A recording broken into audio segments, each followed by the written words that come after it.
அனைவருக்கும் வணக்கம்.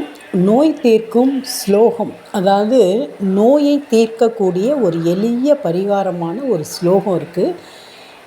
எவ்வளவோ பேருக்கு வியாதிகள் இருக்குங்க. நோய் அப்படிங்கிறது, அதாவது உடல் இருந்தாலே நோய் வரும் அப்படிங்கிறது நம்ம எல்லாருக்குமே தெரியும்.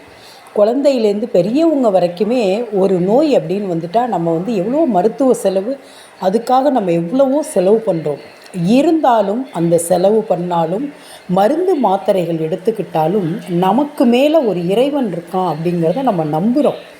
எனவே அந்த இறைவன் மேலே பாரத்தை போட்டுட்டு நான் சொல்கிற இந்த எளிய ஸ்லோகத்தை நீங்கள் சொன்னீங்கன்னா ரொம்ப ரொம்ப நல்லது.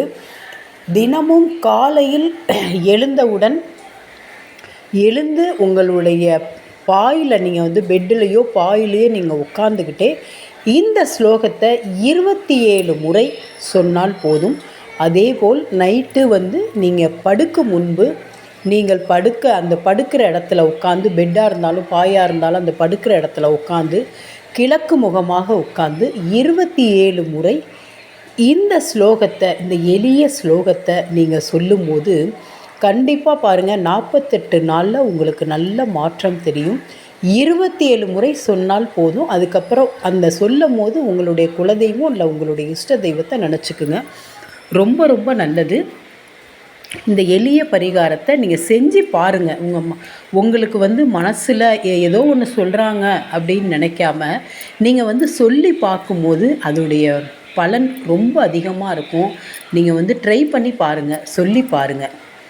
இந்த நோய் தீர்க்கும் மந்திரம் அப்படின்னா, அதாவது ஓம் அச்சுதாய நமக, ஓம் அனந்தாய நமக, ஓம் கோவிந்தாய நமக.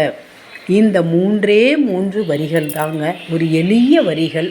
இந்த வரிகளை காலையில் 27 முறையும், நைட்டு அதாவது இரவு தூங்கும் முன்பு 27 முறையும் கிழக்கு முகமாக அமர்ந்து நீங்கள் சொல்லும்போது உங்கள் நோய் பறந்து போகும். அப்படிப்பட்ட ஒரு அருமையான இந்த மந்திரம் அம்மன் அருளியது.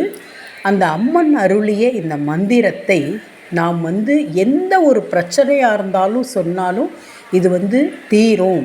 எந்த ஒரு இக்கட்டான சூழ்நிலையில் நம்ம இருந்தாலும் இந்த மந்திரத்தை சொல்லும் போது அந்த இன்னல்கள் தீரும், அந்த பிரச்சனைகள் தீரும், அந்த நோய் தீரும் அப்படிங்கிறது ஒரு சாஸ்திரத்தில் சொல்லியிருக்காங்க. இதை செஞ்சு பாருங்கள். எத்தனையோ பேர் செஞ்சு நல்ல பலன் தெரிஞ்சிருக்கு. அதனால் நீங்களும் செய்து பாருங்கள். நன்றி.